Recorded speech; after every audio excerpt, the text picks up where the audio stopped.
perfekts siena mitrums, ap 12%. Tik mitrs sienas nepelē, ļoti labi glabājās.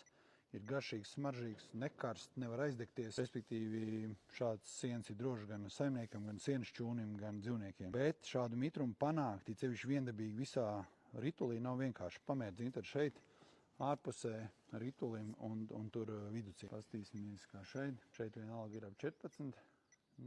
Varētu teikt, ir ok. Tieši tāpat kā graudiem, virs 14% sākās pelēšanas risks.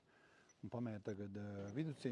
Šeit ir savs siens, kur viņš jau kāpj mitrums, bet izstās ap 13, jā. Ir ok. Un tagad skaties, te blakus ir otrs rituls, kur šeit. Te ir ap 14, te ir ļoti labi. Iesprāv tagad viducī, dziļāk izprāv. Te ir mitrs, mitrums kāpj. Šāds siens jau var sākt pelēt, var sākt karst, noteikti putēs. Tur radīsies pelējums, mikotoksīni. Iesprāv citā vietiņā. Šeit ir ok.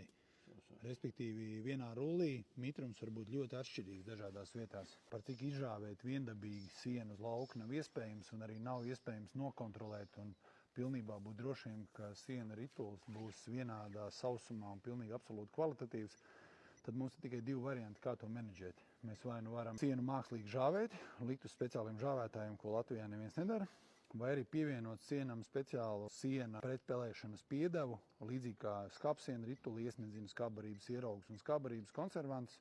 Tāpat tās arī sienā iesmidzina produktu, kurš saucās farmacidi, un šis produkts šādu sienu, kurš ir nedaudz mitrs vai varbūt mitrs, viņš pasargā no pelēšanas un karšanas. Iesaku, viņš sadārdzina mazliet to sienu rituli par kādiem 2 eiro, piemēram, te ir 16% mitrums.